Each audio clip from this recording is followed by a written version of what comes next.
Thank you so much for joining us today for the first session in NASAA's 2021 Learning Series.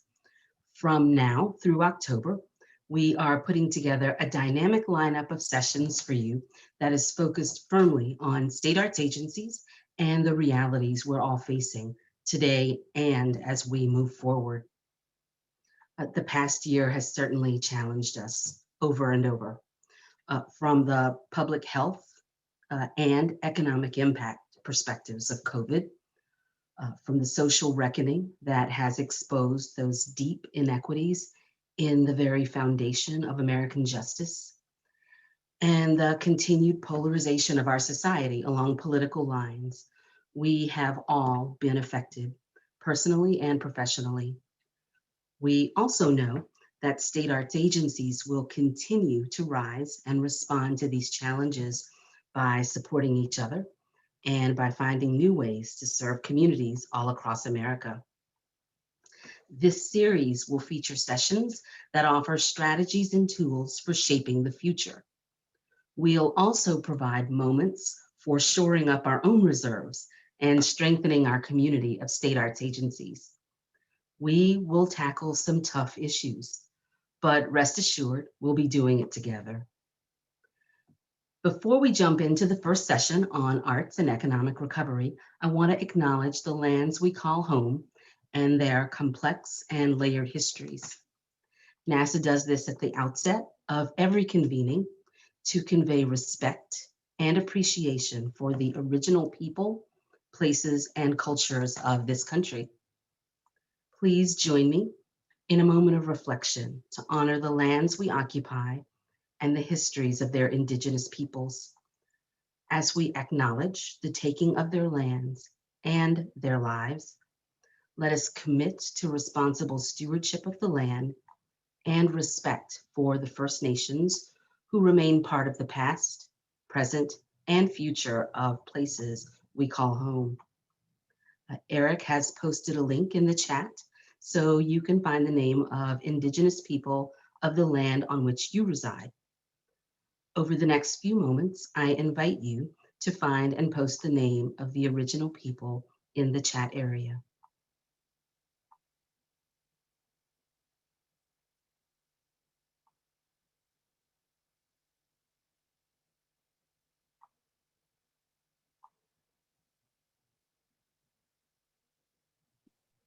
Thanks for that. Let's also pause to remember lives lost from the COVID pandemic. Over 500,000 of our fellow Americans. It is affecting American Indians disproportionately, especially in the ranks of elders who pass on language and tradition across the generations.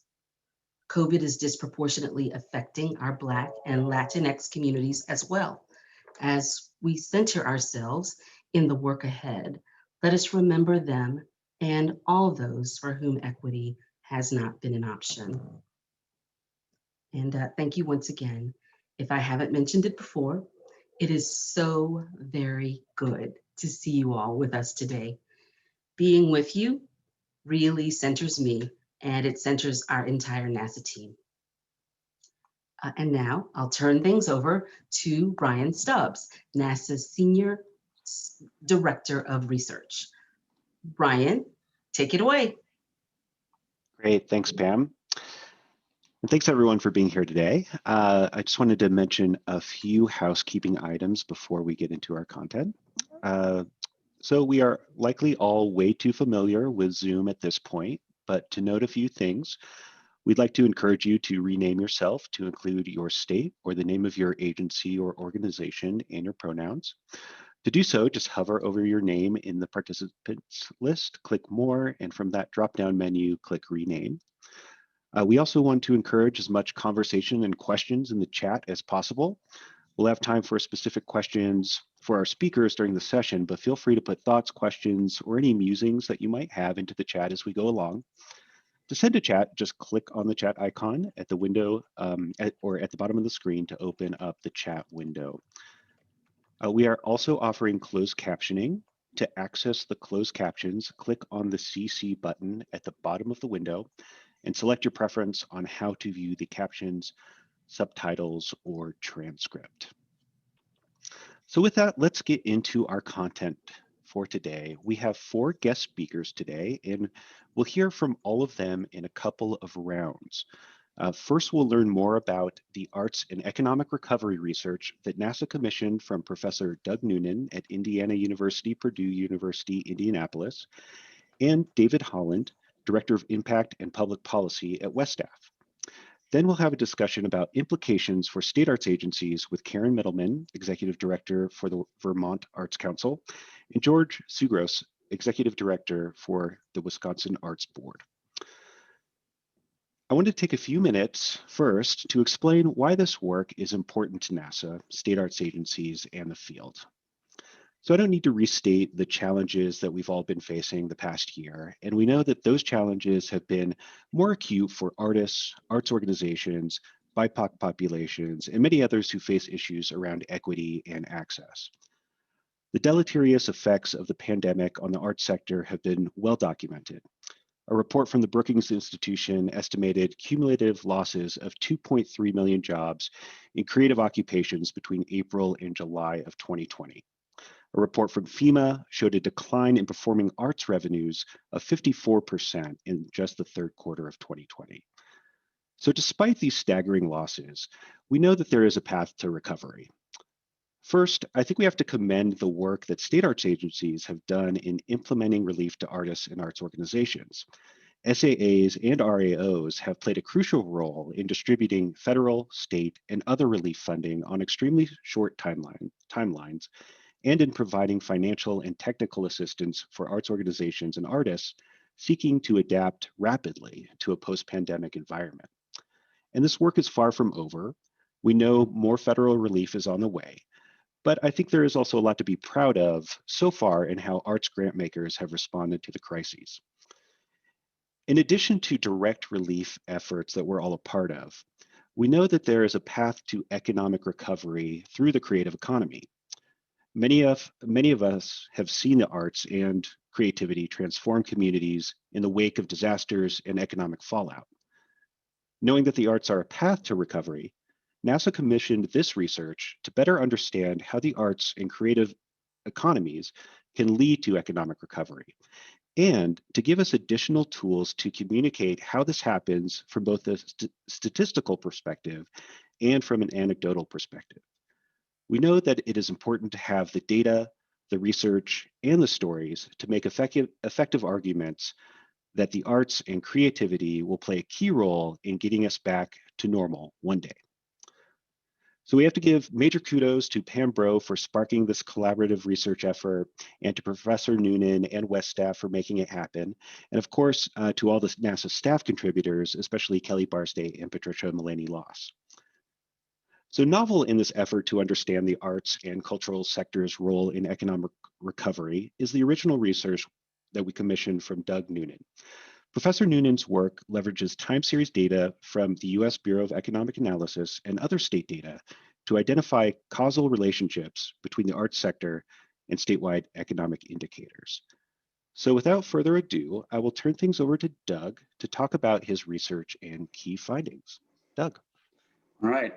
Well, thank you, Ryan, and thank you all for joining me and hearing this summary. Let me share a screen. Hopefully that's working, and run through some slides as I give a quick recap on this report on the arts and culture sector and how it contributed to recoveries in the past, and certainly how it contributes today to resiliency in economic systems in the US. I'm the co-director of the Arts Entrepreneurship and Innovation Lab here at Indiana University, and as part of our IU Center for Cultural Affairs. And this is a really exciting research project that I was glad to be invited to work on, partly because we're asking a really interesting question, and it's sort of a chicken and egg question. When we're looking at data at the state level for all 50 states plus DC, looking at almost 20 years of data since the beginning of the data collection and availability from the feds on this, we're asking this sort of chicken and egg question of, is it that the state level overall state economy is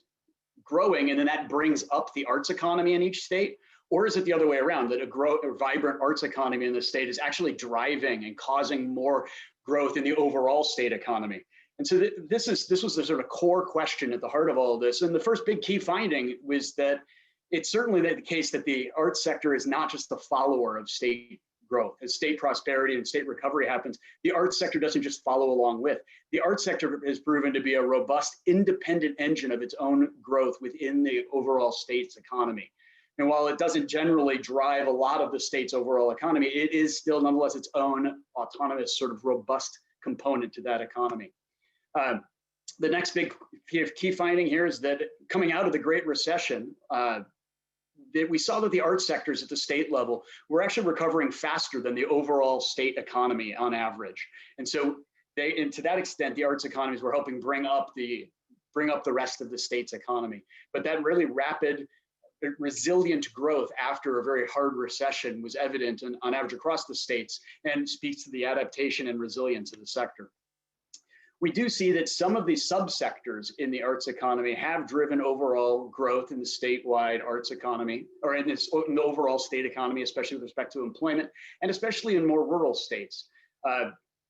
That was one of the findings that I think actually also helps speak to an important lesson in the diversity of the arts economies, both within and across the states. Within a state, there's many different sectors in the arts economy, or subsectors in the arts economy, from broadcasting and information technology and information services, motion pictures, performing arts and fine arts, but all kinds of things like advertising and education, and lots of different design services.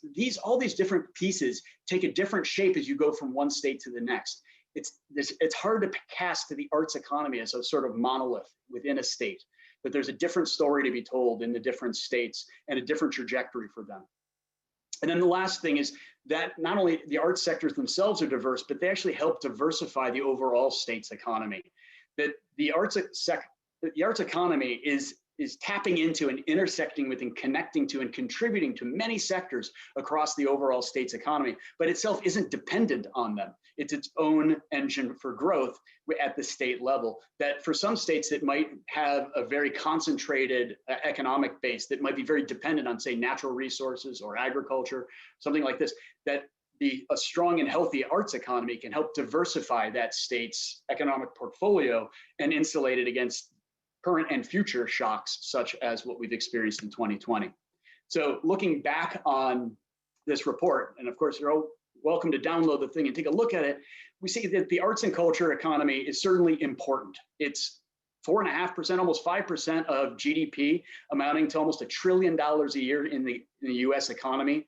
As you've probably seen the sound bites before, it's bigger than the construction and transportation and other prominent sectors. It's a significant chunk of the economy. And it's not just the province of the urban states or the coastal states. It's not just New York and California. You can see really strong and robust stories of the arts economy in states like Nevada and Montana and North Dakota. You can find this all around the country. The arts and culture economy is certainly diverse. The biggest subsectors of the arts economy include other information services and broadcasting and government and motion pictures and publishing. It's not just sort of stage performance and live audience dependent pieces. It's not just the fine arts. It's a rich and varied field. And most of the states are incredibly well diversified in what composes their arts economy. It takes pieces from many different subsectors.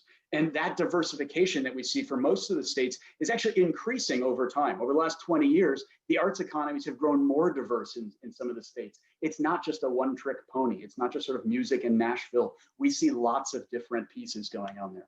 And the arts and culture economy is surprisingly stable. It might not feel like that coming out of 2020, and I can appreciate that. These are strange times, but over the data we looked at here, the stability of the arts economy is underlined by 18 years of data where every year the share of the arts economy of the overall economy ranges between just 4.2% and 4.7%. It's fairly sticky that way. And that's in a time where we went through the Great Recession and one other recession. It tracks very closely with the overall economic health as its own a viable piece of the economy. And to see that visually, here's the graph of the economic growth rates for the average growth rate in the darker line, the red line, for all the states for their overall state economy since about 2000. And we see it's obviously going up, and you can see in the middle of that time series here, there's a bit of a dip around the Great Recession that we all remember. And then the gray line is the arts economy, the average size of the state's arts economy. And it tracks really closely. And sure, it had a bit of a bigger dip at the Great Recession, but it actually recovered faster afterwards. And post-recession has had just as vibrant, if not more vibrant, growth rates. The diversity of the arts sector can be seen nicely in this graph. The details don't matter as much as just the variety of colors here. We've got things ranging from broadcasting and motion picture down to advertising and retail and promoters and interior design and education services. The arts economy is a diverse sector touching on many pieces of the economy and taking up a rich story there. To give an example across some of these subsectors, here's a list of some of the top performing subsectors of the arts economies at the state level post-Great Recession. So since 2009, you can see the growth rates here on the far right-hand column. And some of these things have doubled and tripled and grown very rapidly in the last 8 or 9 years. Things that you might have expected, like the information-based and design-based things, but maybe you might not have expected to see such strong growth in museums and some of these other sectors. It's a rich set of winner subsectors there that cover a lot of different places. And when you look at those growth rates in relationship to the average overall state economy growth rates of about 24%, you can see some of these things are far outstripping the rest of the sort of average economy. So there's some big storylines that go through this report. To me, one of the biggest storylines is when we look at these statewide averages, it shows a slightly complex story, a little nuanced, but it says how much these states' arts economies are integrated with the rest of the economy. They aren't in isolation. They connect to lots of different parts of the overall economy, and yet they aren't just there at the whim of the health of the overall state economy. They're actually their own independent engine that, if anything, are most closely tied to larger macroeconomic forces, such as national and international markets. I think our experience in 2020 underlines this, where we could see the hardships that a lot of the arts economy faced weren't because of a particular downturn in their state's economic situation. It's much more a national and certainly international challenges that were putting negative pressure on state level arts economies. So state level arts economies are integrated both with their state economy and with larger economic national forces. And that's an important story. And then it's not just that the arts economies are some parochial interest in some little bit of a backyard part of the state's economic portfolio. They're a legitimate, real part of that economic engine. The other big storyline I think that it's worth emphasizing here, and we'll hear more about it later, is that these statewide averages show a lot of diversity within the state, but they don't actually capture what's going on at the local and regional level. And that's where I would imagine a lot of really exciting things the data will show are happening. The local and regional economies may yet still definitely be an engine for economic growth in the broader economy, both regional economy and even at the statewide level. When you look at the big picture at the statewide economy, the engine part shows that the state's arts economy has its own life. It doesn't show as much that the state's arts economy is driving the rest of the economy forward. But I think we know that that does happen at the local and regional level for sure. So I was asked also to think a bit about what this all means going forward and what the report tells us. And before I answer that, I want to preface it with a couple observations. One that comes directly out of this study, which is that the arts and culture sector goes way beyond thinking about performing arts, audience-based things, and what goes on Main Street and downtown. The arts economy is much broader than that. The other observation I'd make is that the pandemic has accelerated a lot of trends that were happening and underway prior to 2020. Things like the rise of the gig economy, and a growth in what's going on with online activity and online economic activity. Those things were already underway and certainly were accelerated during 2020. So with those two observations in mind, I certainly would expect, and the study would lead us to believe that we should expect a really rapid resurgence in the arts economy post-COVID. But it's probably going to even better than, as far as an even more rapid recovery than what we saw coming out of the Great Recession, for the two reasons. Is one, a lot of the fundamentals of the arts economy are already doing well in places where these accelerating trends are likely to happen. It's already about information services. There's already a piece on the digital. There's already certainly a head start on a lot of the gig activity kinds of freelance work. A lot of this stuff was already underway, but also we're going to see a really strong recovery if for no other reason than things like the performing arts sector got hit so hard that they're going to be able to recover much more quickly because they just have that much ground to make up. And the last thing I'd say is that I think when we look at the pie graph in 5 years from now about the distribution of the arts sector, I think we're going to see a more permanent tilt towards the remote, towards the digital, and towards the online. Some of those changes that we experienced in 2020 will be, to some extent, permanent. The last thing I'd mention is that 2020 has brought a heightened appreciation for place and connectedness and community. And I think the arts are going to be taking a center stage here, not just now, but going forward. And if this is a boon time for the arts economy growing really robustly as we come out of the pandemic-related recession, I think that revitalization at the community level is not just going to be at the economic level, it's going to be the other kinds of values that the arts and culture sector can bring to our communities. Those should flourish as well. And with that, I will be happy to turn the mic back over to Ryan. Thank you very much. Great. Thanks so much, Doug. Lots of interesting stuff to absorb there. So just as a reminder, we'll have questions for both Doug and David soon. So feel free to use the chat to log any questions and thoughts. And with that, we'll hear from David Holland, Director of Impact and Public Policy at WESTAF. It was really great to have WESTAF's contribution to this work that dug into community stories and added another layer of data using the Creative Vitality Index. So David, take it away. All right. Thank you for having me today. And one of the things that I do at WESTAF, one of the hats I have is being the Creative Economy Advisor for the Creative Vitality Suite, which is a program. It's both a technology platform and a research tool and a program that supports the development of the creative economy and those that seek to advance the creative economy in their regions and their states and across the country.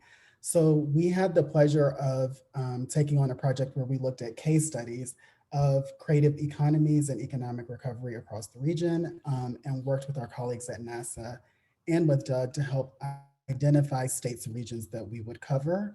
I couldn't possibly cover everything in that report in this presentation, so I'll try to focus on bringing out and drawing out some of what I consider to be the headlines and the highlights. So I'll start first with the headlines. So one of those, and the first, is that creative economies exhibit resilience in the face of turbulence. And we looked back to the Great Recession, but also a bit, if you've had the opportunity to read the case studies, at what we're all experiencing during COVID, and looked at the resilience of creative economies and the fact that many of them were able to withstand the shock of the Great Recession, and in some regions are also withstanding the shock of the pandemic and are able to continue to grow and develop. Some of that very much because of the kind of things that Doug expressed in his presentation. The second point is that creative economies contribute to regional economic development strategies. And here in the case studies, we tried to focus on bringing out examples of how the creative economy has been centered and integrated within regional economic development plans and larger and even more ambitious strategies over time, including those that regions are beginning to develop for recovery in the context of the pandemic and associated economic disruption. The third point is that creative economies thrive in rural and heartland regions. And I think we all know this, but there can still be this perspective that largely when you're talking about dynamic creative economies, you're talking about an urban phenomena, and especially some of the largest urban environments, largest cities in the country. And that isn't the case, and creative economies, in fact, thrive in lots of different types of communities, and very much so because of the last point, that regions leverage their unique creative ecosystems and assets and cultural assets, and that those become part of what their creative economies are and their dynamism. So I'll look at some of these things and try to also attach them to some of the case studies, only a few in this presentation. So the first, creativity and resilience in the face of turbulence. And here I'll look at the Arizona Creative Communities Program. that the team at the Arizona Commission on the Arts led in partnership with other organizations, which I'll come on to. But just to even give you an idea of what you'll see in the case studies, but in much greater detail in a lot of ways, is the context. So when you look at Arizona, like the chart that Doug showed that shows the dip around the Great Recession, you see that very much for the state of Arizona. And this makes it actually seem less severe than it was. If you were to look at the coverage and the economic reporting at the time, the impact of this dip, which on the graph doesn't really express like the human and even like very real economic and financial impact, there were major effects on the housing market, on unemployment, and on key industries throughout the state. And it actually took the state a lot of time to recover, and much was made of that in the press over time.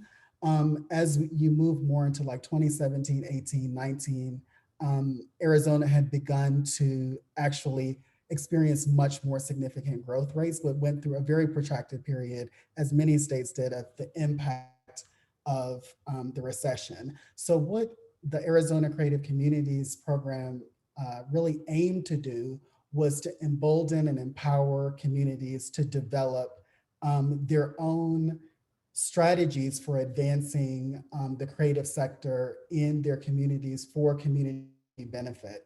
And the projects, both the communities that were selected and the projects that were selected very much are incredibly diverse in terms of their orientation, but many of them by design had some kind of aspiration to improve the social and economic conditions of those communities.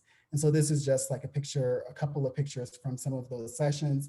Those that participated in the program were invited to meet together to form like local leadership cohorts, many of which were from diverse sectors and people who had not worked together before, and were led through processes that were facilitated by the commission, Arizona State University, their Herberger Center for Design and the Arts, and the Southwest Folklife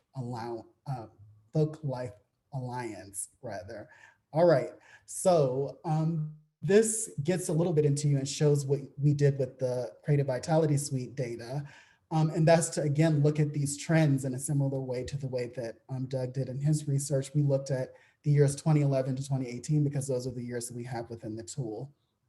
And this is really looking at the creative industry's earnings growth over that time, which you can see is extremely robust, and that in the communities that were selected for this program, it's largely tracked with that. So it certainly is correlated. Some people would make the leap to assume that these communities might be leading some of the growth in the creative economy within the state of Arizona, but you can definitely see that it's correlated, and the growth in both cases, the state as a whole and in those communities, was incredibly robust over this period after the recession. And that wasn't the case in all industries in Arizona, nor was it the case for the economy over the whole, at the economy overall, in terms of how robust that growth was. Before I move on, I just want to highlight, and I think that this will probably come out in our questions and discussions after, is that these ideas about the creative economy shouldn't be disconnected from the intentions of most of the work of those who are on this call, which is to provide arts and cultural experiences for communities. And definitely what happened through this program and what happens within the creative economy every day is that work.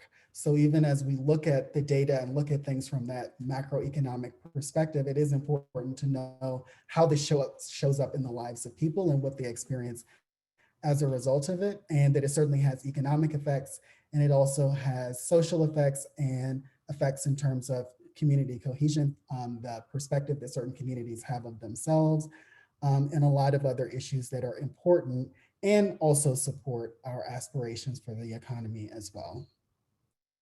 So some of the learnings from this particular one is that multi-sector partnerships, networked approaches, and community-led approaches can be part of a community development approach to creative economy work. And I think that sometimes we see cases in which more the economic development aspirations are put front and center.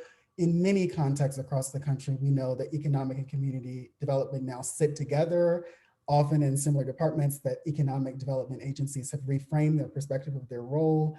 And so there is a way of approaching this from a community development perspective. And I know that many of your agencies have departments and staff who are devoted to that type of work.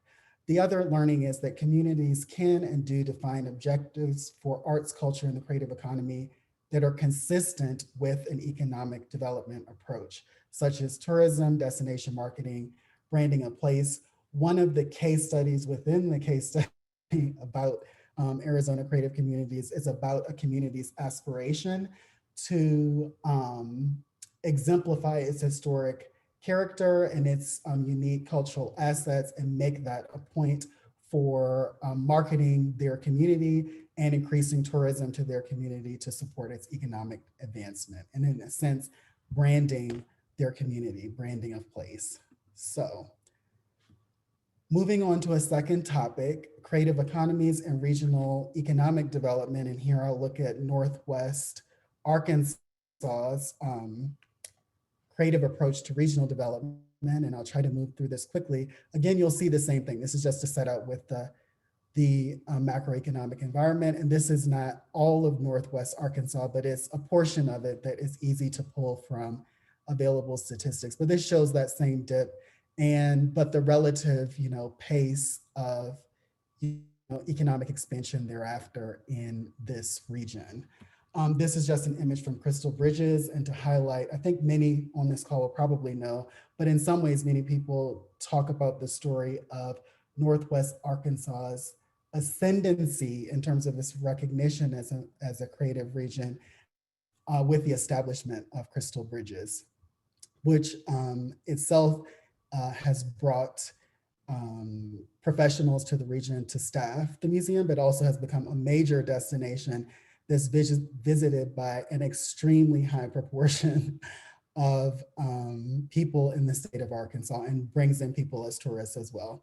And the next thing I'll show is just that Crystal Bridges, the Walton Family Charitable Foundation support of the University of Arkansas's arts program, major investments in theater and other investments are actually put front and center in the way that this region began to talk about its economic expansion and the opportunities related to that.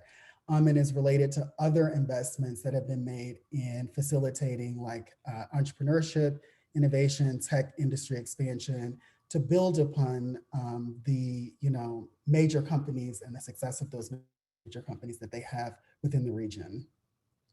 If you look at creative industries earnings in this region, again, it's robust and pretty consistent over time, and it's to be expected. Many people, the people that we spoke to as part of the case study process highlighted that this region was largely protected from the impact of the Great Recession because of the presence of major companies and major philanthropic institutions, and certainly they had a very robust recovery afterward.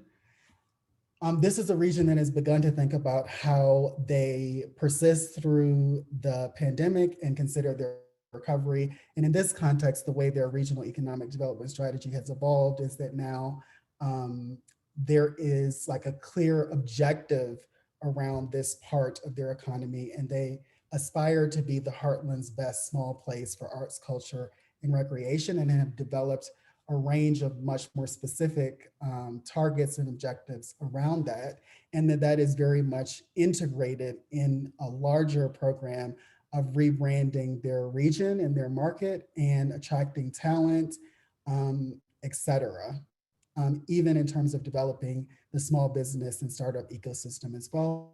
There are a lot of allied sophisticated strategies that they have, like a music strategy that was done by Sound Diplomacy. They're really putting a lot of investment into this. There's now an entity called CASH, which in our case study was called the Regional Arts Service Organization, like its formerly generic name. And they are a regional arts service organization that have been established primarily with private philanthropic support that is beginning to build on and actualize all of these bold visions that the region has in terms of its creative aspirations and the expansion of its creative economy. And they are very busy constructing a number of programs and institutions and initiatives to do just that. So I may skip over some of these, but the main things that I'd say that come from this are that the creative economy can be part of a regional positioning strategy. That is like, what kind of region you want to be, how do you want to show up in the world or in your part of the world, and you very much see that reflected in Northwest Arkansas. That strategies increasingly incorporate explicit goals for the creative economy. That's like definitely what we're beginning to see in terms of regional economic development strategies, that the private sector and private philanthropy can be instrumental in supporting the creative economy. That certainly is a key lesson and very obvious in the Northwest Arkansas example. And the creative economy can be a driver of talent attraction and a core part of aspirations for talent attraction. And if you were to dig in a little bit in the strategies in Northwest Arkansas, you would see that that's a major aspiration for them, that they are putting significant effort behind, and see this environment, as some other smaller regions see this environment as an opportunity to attract creative talent from much larger markets. And they are pursuing that aggressively. Lastly, creative ecosystems across contexts. And this sort of speaks to some things that Doug raised, and I can't go into this in any level of detail, but I'll just throw out things for you that you can explore further. One is Georgia's film industry and the concerted efforts that they made to reposition their film industry as being one of the major markets in America and globally. And certainly I would suspect that many people at the beginning of that process would have been highly skeptical that Georgia would emerge as a global film industry titan, but that's exactly what they did through concerted effort. And again, like this chart here is basically showing how the overall US motion picture and film industry has grown over this period, and how Georgia, though it did see some turbulence at one point, surpassed the US industry, at least in terms of the level of growth that it was able to maintain. And certainly by the end of this period, 2018 and beyond, had established itself as a major global film market. So another is Western Mass. And here in the case study, we focused on an initiative called Artists at Work, based in Western Mass, but also talked about other developments in that region that have been instrumental and show this connection in terms of the creative economy and the growth and expansion of a region. That region suffered from having major industries move out of the region, which really had a decimating impact on the economy. And the presence of major arts institutions and the attraction of individual artists has been part of the repositioning of that region. And this is actually a chart looking at independent artists, if you will, as a sector, and the growth of their earnings in this region over time, which was very robust. That's a very interesting case study, and I would definitely encourage everyone to look at that.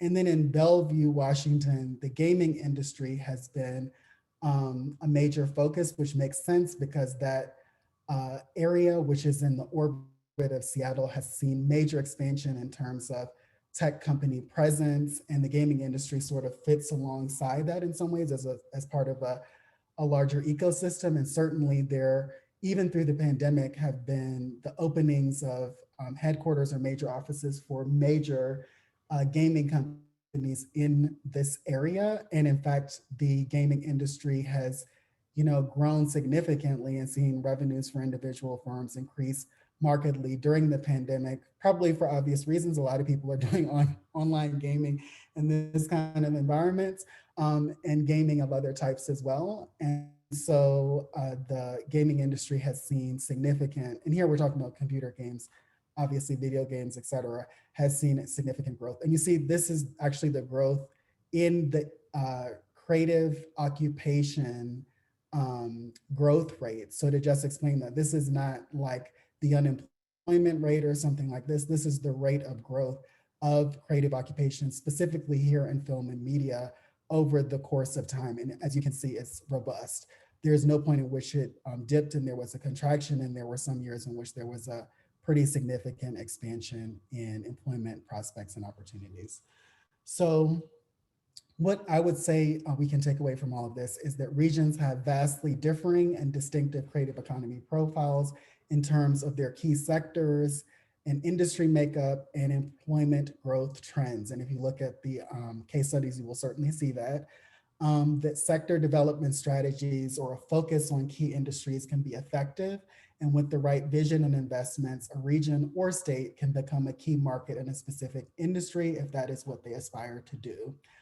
I would also say that understanding the health and vitality of a regional or state creative economy over time can be important to planning, to economic and sector development planning, which is, I think, what we're beginning to see happen and what we're beginning to move to in this creative economy space. No longer just being a point of rhetoric or an agenda or a talking point, but rather actually legitimately part of economic and sector development strategies that you would see pursued with other industries.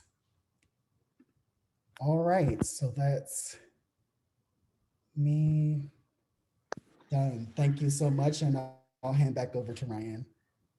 Great, thanks so much, David. Lots of great stuff there, good stuff in the case study, so encourage everybody to take a look at those. So I think we have some time for a few questions still. So Patricia has been monitoring the chat and has a few questions. So Patricia, I'll hand it over to you.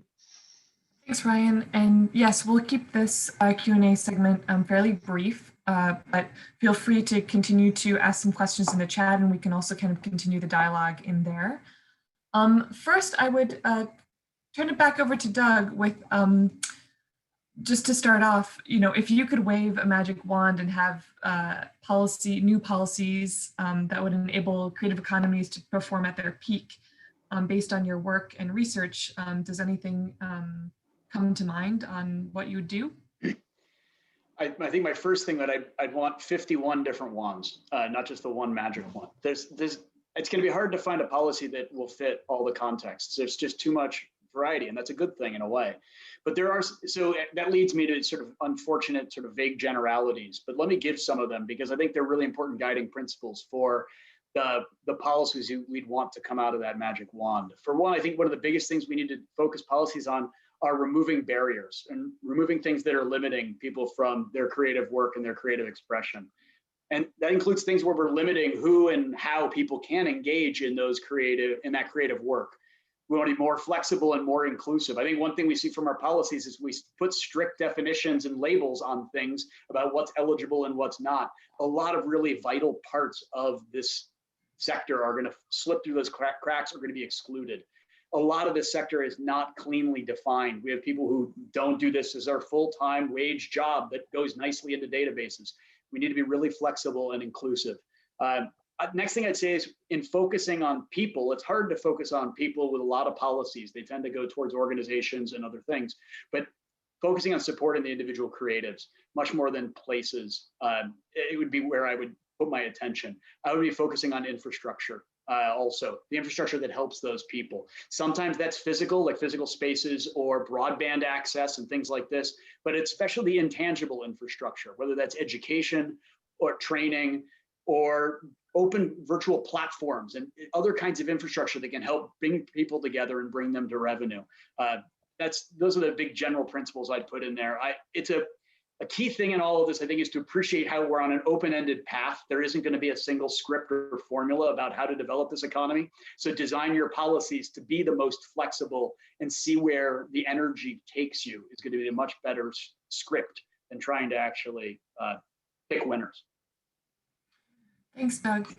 I'll turn things over to you, David, and Doug, you can also expand on this further, but this kind of connects to a question that we had from Janet in Virginia, just talking about digital content. When we're thinking about flexibility, when we're thinking about infrastructure, of how that can be part of the portfolio that state arts agencies are thinking about, and what policies or funding streams might be available to them, or like how communities are actually investing in digital content at a local level. And I would also encourage, we have a wealth of state arts agencies here in the Zoom world. And so please feel free to just share in the chat any strategies that you've also come up with. Oh, all right, so I can start with responding to the digital, and I also have some thoughts on policies, other types of policies. But in the digital space, I think that there's a couple of things. One is that there is this general emphasis on broadband, and I think that it's advantageous to us to align ourselves and be allies with broader calls for expansion of broadband access so that more communities and different populations have access. And I think the pandemic has definitely thrown open and made visible to us that there are constituencies and communities that don't have access when it's presumed that we all have access now. And that certainly is not the case. And so I think that to support our focus on equity and to also improve conditions for individual creatives and for arts and cultural organizations and creative businesses, that the focus on broadband is great too. I will say that some states and localities have chosen to focus on digital. So that's also something that states can do. And I know in Tennessee, we went in another direction, but a possible direction for that case study was going to be to explore their efforts to focus on expansion in digital to transform their creative economy and have them no longer be thought of as just Nashville country music equals what we do here, but that they do a lot more in terms of their creative economy and have a lot more assets. So they've invested in digital expansion, and I'd say that that's always an opportunity. It's an opportunity in which there's perhaps some way to collaborate with economic development agencies. That's often where those kinds of programs and initiatives and associated institutions are housed. I do think that one of the things that I would talk about in terms of a policy intervention that often happens more on a local level is something certainly that can be supported at a state level is the entrepreneurial capacity of artists and creative workers. And one of the issues and the challenges right now is that business models haven't been identified for the digital environment because people are not necessarily being supported in identifying how to best make use of those markets. And there's a lot that they could learn from other sectors that have already been successful and been down some of these roads previously. And it's not enough to just utilize the platform or to provide access digitally, but in order to make that something in which you can generate revenue from, it actually requires skills and knowledge that not everyone has and not everyone knows how to exploit. And we have a situation in which there are many other allied industries that have perfected some of those strategies. And I would say arts and cultural organizations and individual artists and creative workers would stand to benefit through different types of training and workforce development and other kinds of initiatives. I usually think of that in an entrepreneurial context, but certainly could happen otherwise. So those are some of the things that I think from the traditional economic development toolkit, business attraction is something that came out of this in an interesting way, and some research that we did, some of which didn't feature in the set of case studies we presented, but there is the opportunity as regions move forward in the traditional economic development framework to actually pursue attracting larger creative businesses into their area, because that often supports the ecosystem.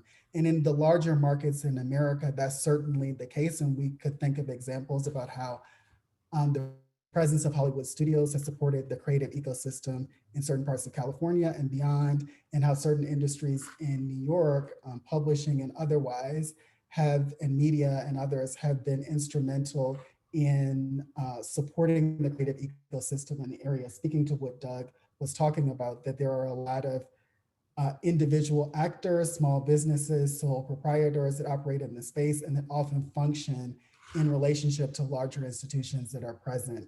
And so in some regions, we heard cases of them attracting major music companies and other things into their region in an effort to transform the creative economy. So I'd say that that is possible, and those efforts can certainly be supported and should be supported. Thanks, David. And unfortunately, we have to move on to our rich next section, and we'll have another small opportunity for questions and at the end of this next portion. And I just want to name that there are more questions coming in on the chat, and let's continue the conversation there. And I'll turn things over to Ryan now. Great. Yes, thanks for that robust discussion. Obviously, obviously we could talk about this all day, but moving on. Next, we're going to bring in Karen Mittelman, Executive Director for the Vermont Arts Council, and George Tzougros, Executive Director for the Wisconsin Arts Board, to discuss how creative economies across Wisconsin and Vermont, how they're seeing communities across Wisconsin and Vermont have effective ways to pursue statewide strategies, and also talk a little bit about advocacy centered on the arts and creative economic recovery. So we'll go through a few questions with Karen and George, and then we'll open things up for discussion again. So again, feel free to keep the discussion going on in the chat, and we'll get to as many as we can at the end. So hi, Karen. Hi, George. Thanks for being with us today. And Karen, I will start with a question for you. So part of the research effort that was conducted by WESTAF and David Holland, whom we just heard, was about telling stories that demonstrate the creative economy making a difference in communities. Vermont's Northeast Kingdom was included as a case study in the report, and that embodies the idea of a rural area embracing the creativity and unique qualities of the region. So could you talk about how you see the arts economy making a difference in the resilience of the Northeast Kingdom or other communities in your state? Sure, thank you, Ryan, and thank you, Pam, for having me. I am happy to have any excuse to talk about Vermont's Northeast Kingdom. I know we're not supposed to have favorites, but it is one of my favorite parts of the state. It's the 3 counties that make up the northeastern corner of Vermont, the most remote part of our state, almost in Canada. And it's some of the most isolated, most rural communities in Vermont, which is already one of the nation's most rural states. So it's a great laboratory for thinking about how the arts are an economic driver and a source of resilience in some of our most rural communities. There's been an influx of creatives to the NEK. That's what we call it in Vermont, the NEK. There's been an influx of creatives to that area since the 1970s. And so it has some of Vermont's most iconic arts institutions, including Bread and Puppet Theater Company, which some of you may know, Catamount Arts in St. Johnsbury, which you'll hear me talk about in a minute, and Circus Smirkus, which is a wonderful touring circus company. The region has an incredibly unique character and a really strong sense of place. And I would say that art and culture and creativity are part of the recognized brand of the region in the way that David was describing for one of the other case studies, that years ago, even before creative economy was a buzzword, that the region, the leaders in the NEK had recognized that they had something unique there, that art and culture and creativity were part of the DNA of their communities. So in 2018, the Vermont Creative Network set out to do a study of the creative economy of this region to try to unpack more precisely what makes it so vibrant, what makes it tick. And what we found was 9.4% of the jobs in the region are in the creative sector. That there's a surprisingly high concentration of creative businesses and industries in this remote, isolated region. It's 31% higher than the average across the United States, which our creative economy consultants were kind of blown away by that. Most of those jobs are in the visual arts and crafts, in graphic design related businesses, and in artisan foods, which is a growing part of the sector. That's craft breweries, artisanal cheese shops, and since it's Vermont, maple syrup manufacturing.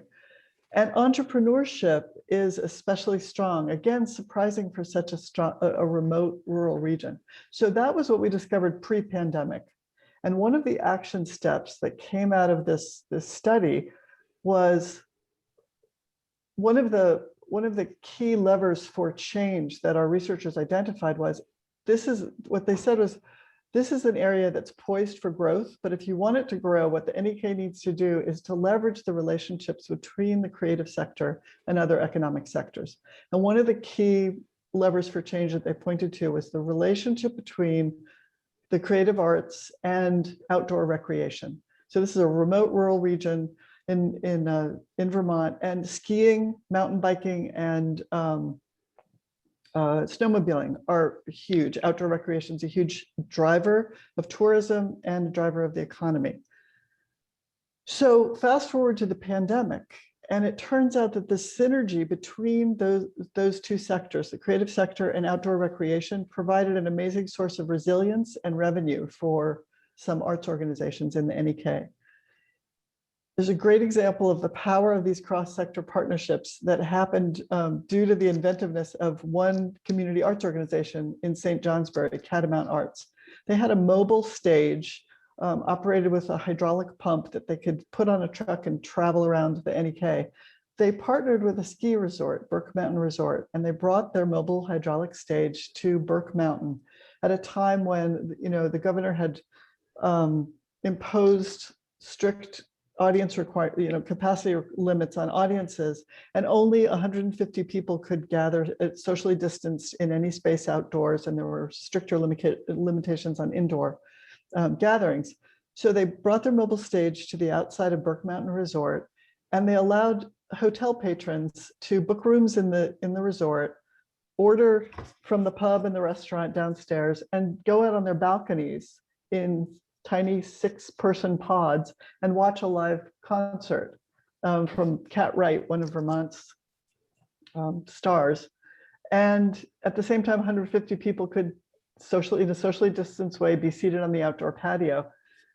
They set up the mobile stage and speakers in the snow. It snowed that day. It was late fall, and they didn't know if anyone was going to show up. All 39 of the hotel rooms were booked. It was a smashing success because people were so hungry to see live music, and there were very few places in the NEK to do so. But most important, what it demonstrated, I mean, it brought revenue in, it brought audiences in, but it demonstrated the power of those cross-sector relationships. And it's definitely an example of synergy between the creative sector and other economic sectors that we are learning from, and that's going to continue post-pandemic. Wow, excellent. I think once I'm vaccinated, I want to get to the NEK ASAP. So George, similar question for you. We were only able to conduct 11 case studies, so we didn't get to feature any specific communities in Wisconsin this time, but we know that there are these types of stories of recovery and resiliency through the arts in every state. So could you tell us a story about how you see the arts economy making a difference in the resilience of a community or communities in Wisconsin? So yeah, absolutely, and thanks for having me. I thought I'd start first with the human piece of this and how human beings have made their way through COVID-19 with the Stephen King quote that circulated early on. If you think artists are useless, try to spend your quarantine without music, books, poems, movies, and paintings. The actual reality of this is you can't. And we've seen people return, pick up their instruments that they put down years ago, pick up their pens and start writing again, picking up their paintbrushes and start painting again. So COVID has been a real challenge, but it has also been a creative inspiration for many. We've seen many of our organizations step up, theater companies sewing masks, local arts agencies taking their maker spaces and create face shields, memorializing COVID victims, celebrating first responders, and public art in the marketplace. A couple of specific organizational stories or community stories. First, the Worm Farm Institute in Reedsburg, Wisconsin. Cover to the Rural Prosperity Through the Arts and Creative Sector guide that was put out by NGA. This organization in rural Reedsburg on a farm takes and puts installation art on farms throughout the area and creates what they call the Farm Art Detour. And so in part it was to bring the arts out into the fields, but it was also to draw people in and teach them about where food is made, where food is created. because there's a huge disconnect between our plates and where we think food comes from. So concerts, art, installations, etc. And what a perfectly situated thing for this year when people needed to be outside to enjoy art. They couldn't go inside to museums, they couldn't go inside to galleries, but they could go out onto the farm fields and see the installed work.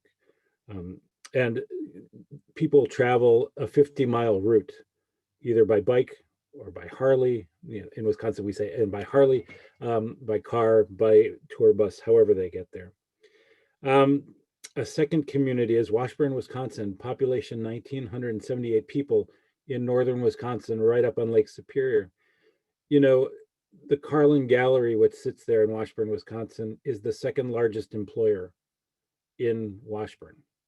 And so not only are they employing people and clearly a part of the greater economy, not just the creative economy, but they also have for years taken people throughout the world to visit and to paint all kinds of places throughout the world. So a very emblematic piece of the creative economy. And then the final one I'll do quickly is Imagine MKE, Imagine Milwaukee, which was born a couple of years ago and really is trying to solve a problem that has gone on for years, which is over here are the arts community. We're talking about things, we're telling each other what the problems are and how we're going to fix the problems. And the community mothers and fathers are over here. And they're talking about these things and they're talking about how they're going to solve problems, and never was the communication going to happen. And so the arts community gets frustrated. Why aren't we at the table? And the other parts of the community go, I don't know. There's an arts community here. Where are they? They're over there. Imagine MKE is really going out of their way to engage with the broader community, to learn what the issues are, and to bring the arts into that conversation, so that the creative economy that we talk about is sustainable and is for everyone. The danger is in a city like Milwaukee, a certain population will thrive in the creative economy and others will be forgotten and it will not touch them.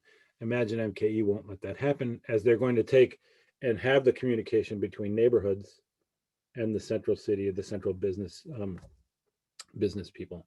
So those are three examples of creative economy and because of the way they're structured, resilience in this COVID moment. Great, and really important to note how organizations are trying to do this work inclusively.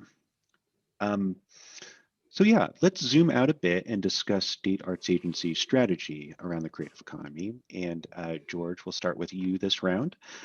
Could you discuss how your agency has tried to connect the arts to other statewide economic development conversations and any successes and or challenges that you've faced in doing so? So many will know that we have been part of the Department of Tourism for a while, specifically since 2011. So the first agency we'll point to is tourism, because the Arts Board still operates independently, but has a very significant voice in raising cultural tourism with tourism and having tourism act as advocates for us. The Secretary of Tourism was extraordinarily important in advocating to the governor and the Department of Administration that CARES Act funds that the governor controlled should be given to the arts. And so we provided advice to the DOA on how to do that. Tourism really brought us all together to have that conversation. And in the end, the governor put $15 million for nonprofit arts, $15 million for the shuttered venues, and $10 million for independent movie theaters. So that's an example of how the conversation and the relationships breed success there. The Wisconsin Economic Development Corporation, which is our Department of Commerce, is another example. We are when we are in our building, we're in the same building. We haven't been in our building for a year, so we wax poetically about the days gone by. But Wisconsin Economic Development Corporation, at the very beginning of the COVID times, put out a report called Wisconsin Tomorrow, an Economy for All, and invited comment from tourism and the Arts Board and others. And I'm happy to say that in that report, we were able to insert this language: invest in the Wisconsin Arts Board and its work to support the creative industries and develop Wisconsin's creative economy. So the report came out, and that language was there and was put in front of policymakers throughout the state. The WEDC, as we call them, also has an Office of Rural Prosperity. And Karen Geschke, who I know is on the call, is our guru of that kind of work, and she is working with them on that project. And of course, we talked about Worm Farm, and there are many other examples of rural prosperity in Wisconsin. And the individual arts partners. So we have a group of 15 organizations meeting together, nonprofits meeting together to talk about how to serve individual artists at this moment in time. The WEDC has a representative in that. And I think the success there is when the Economic Development Corporation, put out their CARES Act grants, individual artists for the first time were eligible to apply. And we have great assurance from WEDC that as they move towards the future, artists will still be welcome into their programs. And that's huge, because that was often not the case in the past. And of course, Ryan, you said about challenges. Well, the challenges are, as they always are, time, money, and staff. We could do many, many things, many more than we do, but it just takes time, money, and staff. If it wasn't for that darn time, money, and staff, think of what we could do. All right, Karen's similar question for you, but maybe with a little different spin. How do you get the arts and perhaps state arts agencies in general a seat at the policy table when economic recovery strategies are being formulated in your state? So we're really fortunate in Vermont to have strong relationships with other state agencies, like our Agency of Commerce and Community Development. And we had one big success recently. The state legislature, for the first time ever, allocated $5 million for cultural nonprofits, specifically out of their coronavirus relief fund pot, and in response to our advocacy and testimony. And they wrote in the legislation that it was to be distributed by the Vermont Arts Council in partnership with the Agency of Commerce and Community Development. So kind of it ratified and validated that partnership. Never happened before. I'm proud of that. I'm excited by it, but I want to tell you about a different win that I'm more excited by. And I'll explain why. So it's called Better Places. It's not an arts initiative. It's a placemaking initiative. And it's been in the works for many, many years, pre-COVID. Michelle Bailey on my staff, who some of you may have met, is our placemaking maven, and she's been meeting for years with a really strong group of partners, both public and private partners, funders, and everything from the Department of Transportation to AARP to our community foundation and the Agency of Commerce and Community Development. And they've been talking about how to support placemaking projects that revitalize downtown villages. And some of those are about the arts, but not all. So Better Places, as it has evolved, is a grant-making program that will support creative placemaking projects in downtowns and villages across Vermont. And that can be anything that supports community infrastructure. It can be a walking trail along a riverfront. It can be better lighting in a village pavilion. It can be a public art mural on an old retaining wall. As I said, some of these are about public art, but not always. The idea was in the works for a long time. COVID came along, and the Agency of Commerce and Community Development and this group of partners that I mentioned repositioned Better Places as a COVID recovery tool. And they made the case successfully. And this was largely the Commerce Agency. They made the case successfully that if we want our communities to rebound, we need to invest in infrastructure, and that we need to invest in safe public spaces where communities can come back together.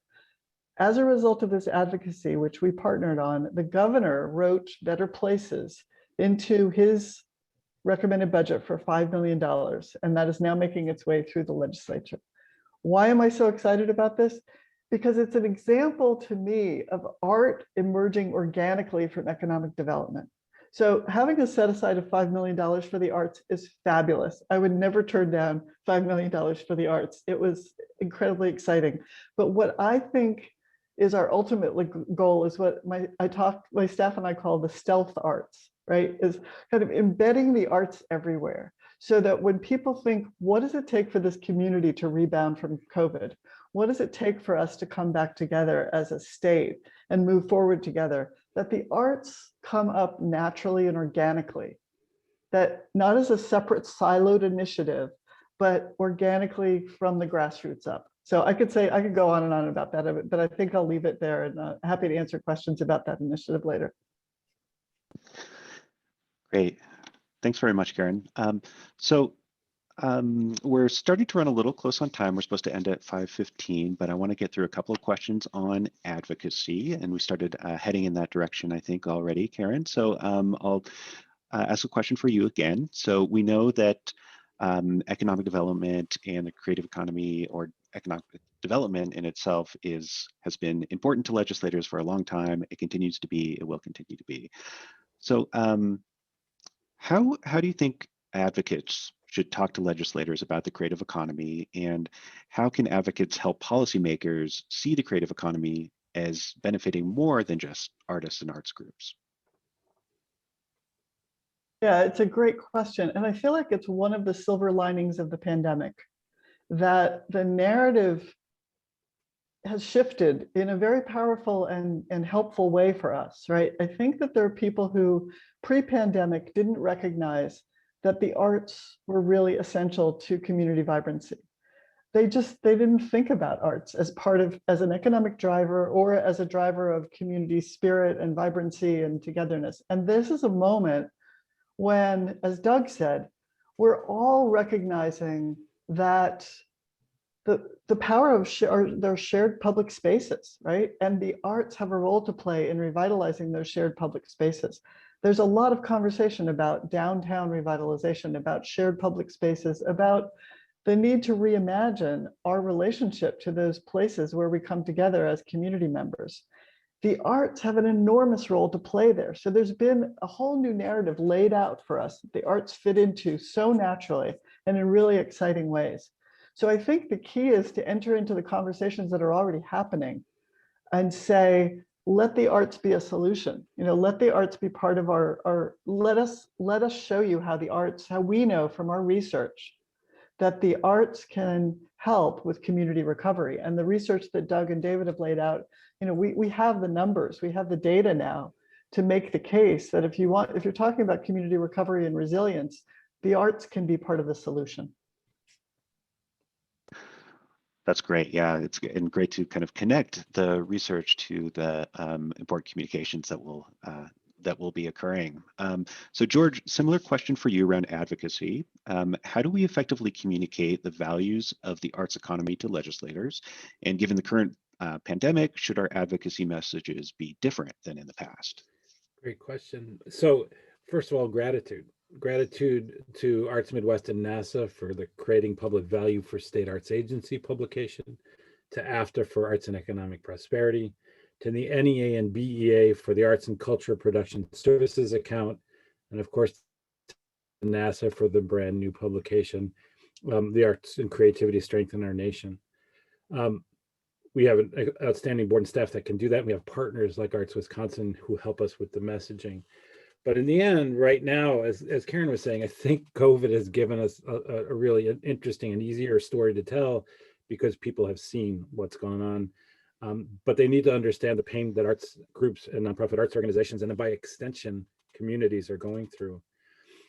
A caution that we have seen rise lately in conversation with legislators is, well, you got all this money.